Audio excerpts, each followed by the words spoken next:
Бәріне сәлем, сіздермен бірге Лаура. Бүгін мен сіздерге мясо по-тайски тағамның жасалу жолымен бөлісетін боламын.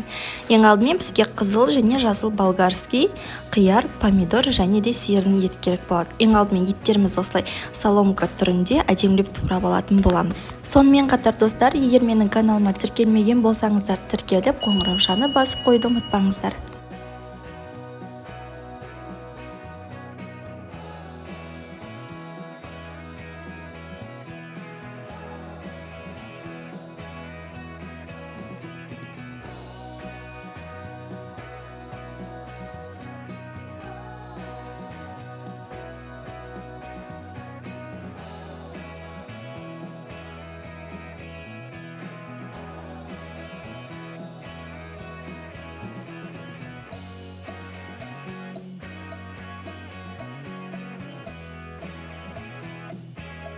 Етімізді турап болғаннан кейін бір пиязымызды турап алатын боламыз.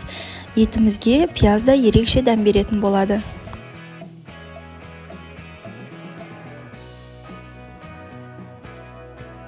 Видеода көрсетілгендей етіп қиярларымызды соломка түрінде турап алатын боламыз.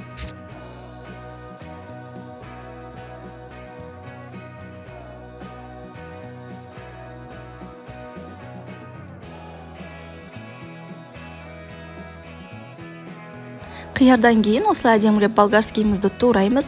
Өз қалауларыңыз бойынша турасаңыздар болады. Мен осылай формасын әдемі етіп, күшті болып көріну үшін осылай турадым.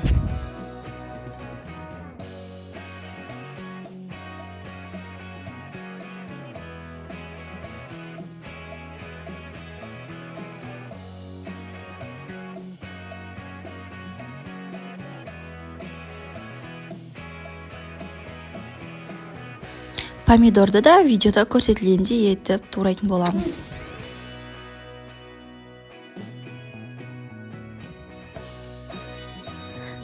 Қызып тұрған қазанымызға майымызды құйып, оған етімізді салып, жақсылап 5-6 минут қуырып алатын боламыз.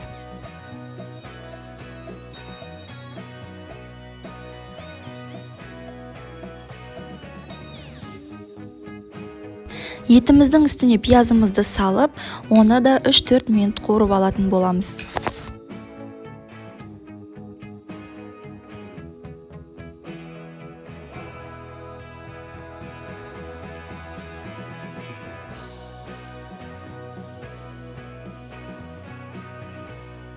Ендігі кезекте болгарский помидорларымызды салып, жақсылап араластырып, үстіне тұзымызды салып, 10-15 минут қуырып алатын боламыз.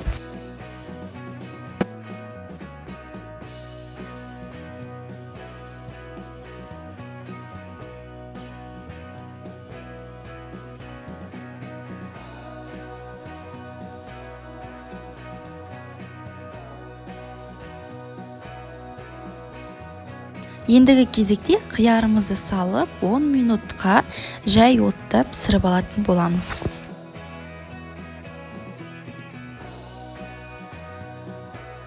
Енді гарнирге күрішті пісіретін боламыз. Ол үшін қызып тұрған тапамызға майымызды құйып, оған күрішімізді салып, майға жақсылап қуырып алатын боламыз.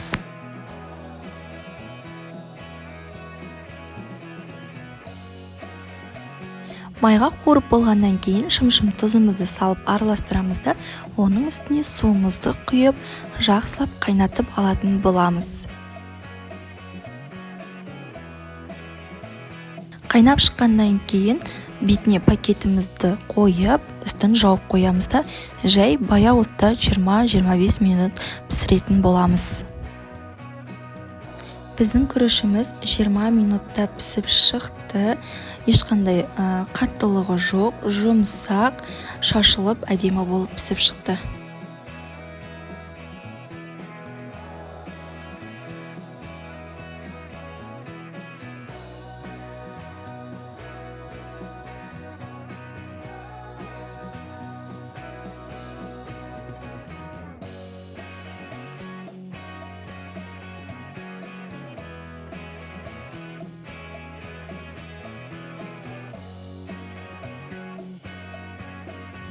Біздің мясо по-тайски тағамымыз осымен дайын. Егер гарнирге күріш ұнатпайтын болсаңыздар, пюре жасасаңыздар да өте керемет болып шығады. Түскі ас, кешкі асқа не жасаймын деп бас ауыртпай осы тағамды жасап көрсеңіздер болады. Менің каналыма тіркелмеген болсаңыздар тіркеліп, қоңыраушаны басып, лайк басуды ұмытпаңыздар. Және де басқа да рецепттерді таба аласыздар. Міндетті түрде жасап көріңіздер.